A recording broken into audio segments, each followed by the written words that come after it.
Apa kabar anak-anak? Ibu harap kalian dalam keadaan sehat ya. Baiklah, di video ketiga ini kita akan belajar mengenai aritmatika sosial. Nah, yang akan kita pelajari pada bab ini yang pertama yaitu nilai keseluruhan dan harga per unit. Kemudian ada HB, HJ, untung, rugi, serta persentase keuntungan dan persentase kerugian. Akan kita bahas lebih lanjut di slide selanjutnya ya. Kemudian yang C, rabat, bruto, neto, dan tara. Lalu yang D, bunga tunggal dan pajak. Ya, sekarang kita masuk ke subbab yang A, yaitu nilai keseluruhan dan harga per unit. Nah, coba perhatikan, di situ ada gambar koperasi sekolah. Nah, seorang siswa membeli satu lusin ballpoint dengan harga Rp30.000. Karena satu lusin ada 12 buah, maka harga satu ballpoint adalah Rp2.500. Jadi kan 30 dibagi 12, hasilnya 2.500. Nah, berdasarkan keterangan tersebut dapat diketahui bahwa Rp30.000 itu adalah nilai keseluruhan, sedangkan Rp2.500 adalah harga per unit. Nah, itu yang dimaksud dengan nilai keseluruhan dan harga per unit.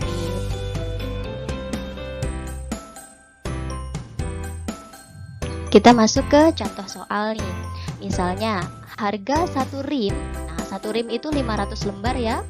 Harga satu rim kertas HVS adalah Rp25.000. Berapakah harga 10 lembar kertas HVS? Caranya, untuk mengetahui harga 10 lembar berarti 10 per 500. Nah, jadi harga yang ditanyakan, maksud ibu jumlah yang ditanyakan ini ada 10, kemudian dibagi jumlah keseluruhan 500 lembar dikali harga keseluruhan dikali 25.000, maka diperoleh hasilnya Rp500. Jadi kesimpulannya harga 10 lembar kertas HVS adalah Rp500.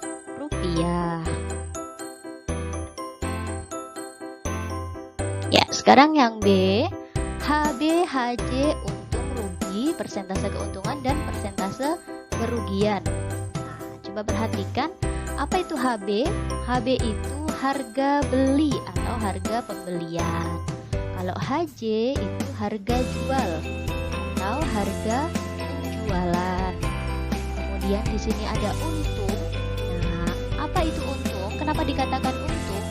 Suatu kasus jual beli dikatakan untung apabila HJ lebih besar daripada HB. Jadi harga jualnya lebih besar daripada harga belinya. Nah, cara mendapatkan keuntungan ini adalah harga jual dikurangkan dengan harga beli.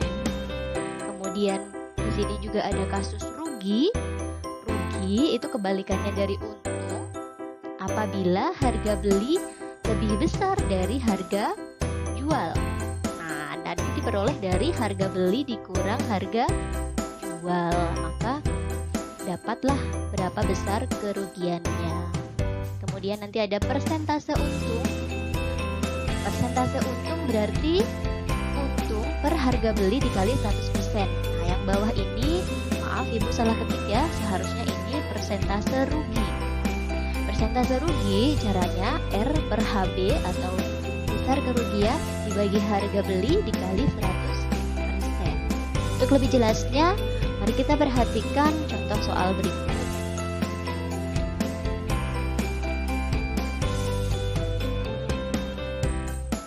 Nah, di sini ada kasus untung. Nah, nanti di setiap soal tidak ibu beri clue seperti ini ya. Kalian harus bisa menyimpulkan sendiri ini kasusnya untung apa rugi.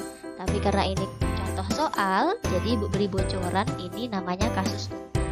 Soalnya seperti ini. Seorang pedagang membeli barang dengan harga Rp1.200.000.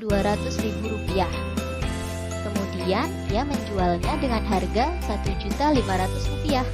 Nah, berdasarkan keterangan sudah terlihat ya, harga beli lebih kecil daripada harga jual. Pasti dia untung. Pertanyaannya, untung atau rugikah? Berarti untung ya. Caranya seperti ini. Harga belinya Rp1.200.000, harga jualnya Rp1.500.000. Karena harga jual lebih besar dari harga beli, maka pedagang tersebut memperoleh keuntungan. Kemudian, nah untungnya berapa? Untungnya diperoleh dari harga jual dikurang harga beli, berarti Rp1.500.000 dikurang Rp1.200.000. Hasilnya Rp300.000. Kemudian, persentase untungnya, rumusnya tadi kan U per HB dikali 100%. Untungnya Rp300.000. Kemudian dibagi dengan harga belinya. Harga belinya Rp1.200.000 dikali 100%. Ini boleh coret atas, coret bawah ya. Soalnya coret tinggal 3/12 disederhanakan jadi 1/4 dikali 100%, hasilnya 25%. Gampang ya. Sekarang kita lanjut ke contoh soal selanjutnya. Baiklah, untuk contoh soal selanjutnya yaitu kasus rugi. Nah, ada soal seperti ini. Pak Hasan membeli TV baru dengan harga Rp2.500.000. Karena perlu uang, TV tersebut dijual dengan harga Rp2.250.000. Berarti harga jualnya lebih rendah ya daripada harga belinya. Kemudian sama yang ditanyakan seperti tadi, untung atau rugi, kemudian berapa untung ruginya, kemudian tentukan persentasenya. Caranya langsung saja nih, karena harga belinya lebih tinggi daripada harga jualnya, berarti Pak Hasan mengalami kerugian ya. Berapa besar kerugiannya? Tinggal kita kurangkan aja. Rp2.500.000 dikurang Rp2.250.000. Hasilnya Rp250.000. Nah, kemudian persentase kerugiannya jadi Rp250.000 dibagi dengan harga belinya Rp2.500.000. Nah, ini boleh coret atas, coret bawah. Ini ya, jadi tinggal 25/250 disederhanakan jadinya 1/10 ya, dikali 100%, maka dapatnya 10%. Jadi besar persentase kerugian Pak Hasan adalah 10%.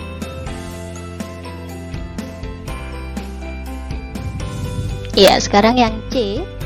Yang C adalah rabat, bruto, tara, dan neto. Nah, mungkin ini istilah-istilah ini masih asing ya buat kalian. Nah, rabat atau diskon. Rabat itu diskon ya, yang biasa disukai emak-emak. Rabat adalah potongan harga atau diskon tadi ya. Nah, rabat itu diperoleh dari harga kotor. Nah, ini maksud Ibu, harga bersih diperoleh dari harga kotor dikurang rabat. Nah, contoh kasusnya seperti ini. Nah, sebuah tas wanita dengan label harga Rp500.000 kemudian memiliki diskon 15%. Nah, berapakah harga bersih tas tersebut? Caranya, harga jual yang tertera kan Rp500.000. Nah, berarti diskonnya, cara mencarinya 15% dikali 500.000. Jadi 15/100 dikali 500.000. Ini juga boleh coret atas, coret bawah. Nah, jadinya tinggal 15 kali 5, 75. Lalu ini nolnya 3 ikut di belakangnya ya. Jadi besar diskonannya ini 75.000 atau besar rabatnya itu 75.000. Jadi harga bersih tas tersebut adalah Rp500.000 dikurang Rp75.000. Hasilnya Rp425.000. Jadi kesimpulannya, harga bersih tas wanita tersebut adalah Rp425.000. Gampang ya untuk mencari harga bersih yang diketahui diskonnya atau rabatnya. Sekarang lanjut.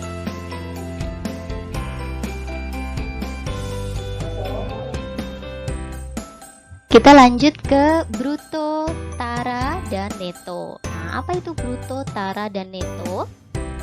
Bruto itu adalah berat kotor. Kemudian neto itu berat bersih. Tara itu berat kemasan. Nah, ini biasa sering kalian temukan di snack atau apa ya, jajan-jajan yang berkemasan seperti itu ya. Nah, di sini Bu kasih kasusnya seperti ini. Nah, ini apa ini? Ada gambar sebuah susu formula ya. Nah, Bu Susan membeli 10 kotak susu formula. Di setiap kotak tertulis neto 900 gram. Nah, ini terlihat kecil sekali ya. Kemudian setelah ditimbang, berat seluruhnya adalah 10 kg.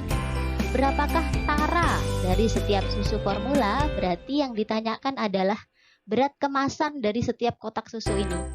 Nah, caranya brutonya tadi berat kotor ya. Brutonya tadi kan 10 kilo. Dari 10 kotak susu formula, brutonya 10 kilo. Kita ubah menjadi gram. Maka jadinya 10.000 gram. 10 kg sama dengan 10.000 gram. Kemudian neto atau berat bersih yang tertera di dalam di depan kemasannya itu ya. Itu kan 900 gram dikalikan 10 kotak. Karena tadi Bu Susan membeli 10 kotak. Jadi hasilnya 9.000 gram. Nah, tara, rumusnya tara adalah bruto dikurang neto. Berat kotor dikurang berat bersih. 10.000 dikurang 9.000, jadi hasilnya 1.000 gram. Jadi tara dari 10 kotak itu 1.000 gram. Jadi tara per kotaknya berapa? 1.000 gram dibagi 10 sama dengan 100 gram. Gampang ya. Jadi kesimpulannya, tara dari setiap kotak susu formula tersebut adalah 100 gram. Jadi berat kemasan susu formulanya adalah 100 gram untuk masing-masing kotak.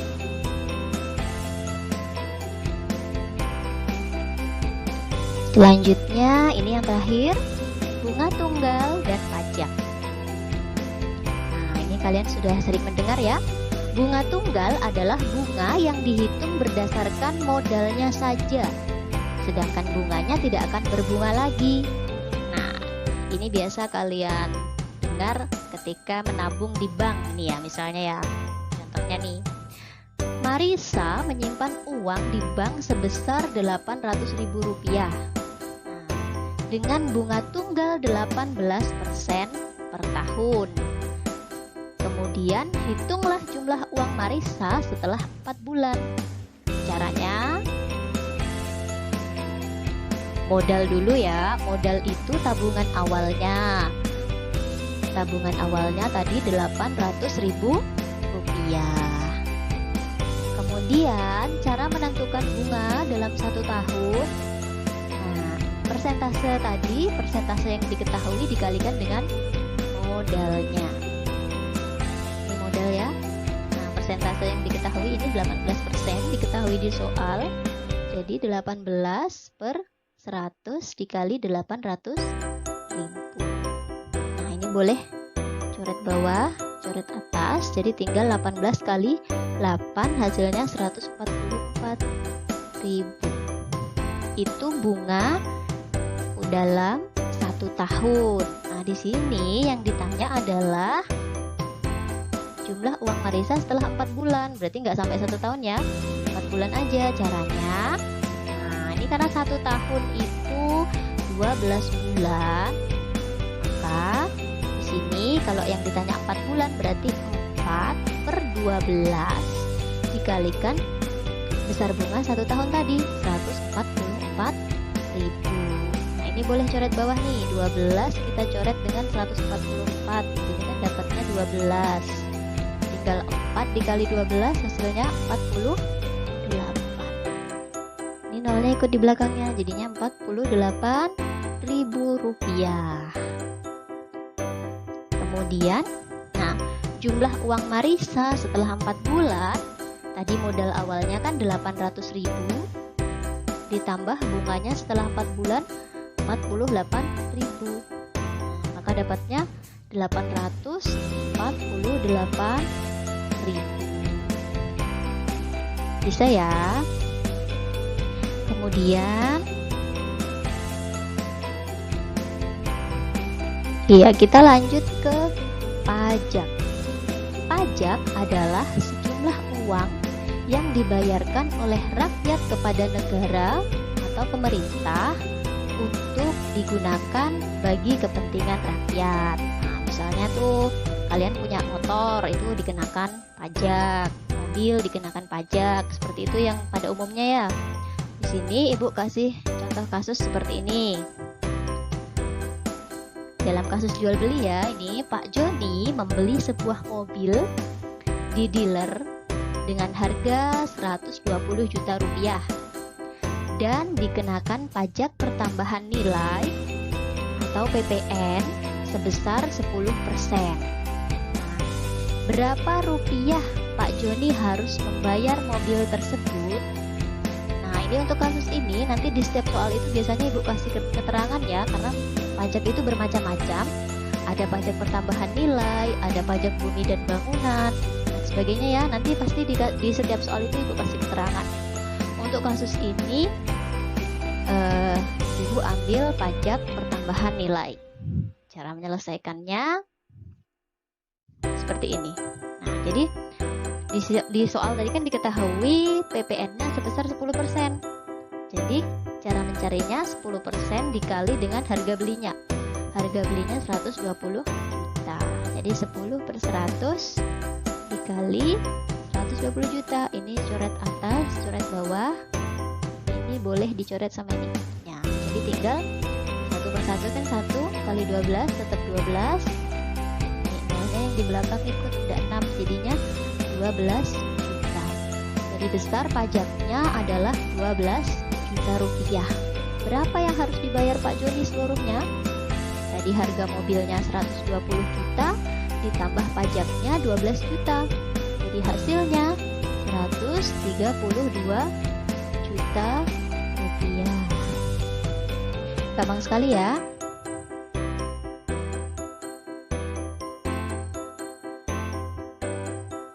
Gak banyak, hanya 4 soal, dan semuanya ini caranya sudah ada di contoh yang Ibu berikan pada slide sebelumnya tadi ya. Jadi disimak videonya baik-baik, ikuti caranya yang sudah Ibu berikan, tidak usah tanya ke Google ataupun ke Brainly ya. Dikerjakan sebisanya sesuai dengan video atau contoh yang sudah Ibu berikan tadi. Ini soal yang ketiga, 4 dan 5. Oh maaf, tadi Bu salah sebut ya, soalnya hanya 4, ternyata ada 5, beranak 1. Maaf ya. Nah, tapi tidak apa-apa, ini soalnya gampang kok. Semuanya ada di video contohnya. Jadi disimak videonya baik-baik, dikerjakan di kertas folio dan nanti dikumpulkan pada waktu yang telah ditentukan. Baiklah, untuk pembelajaran kali ini cukup sampai di sini. Ibu akhiri. Wassalamualaikum warahmatullahi wabarakatuh.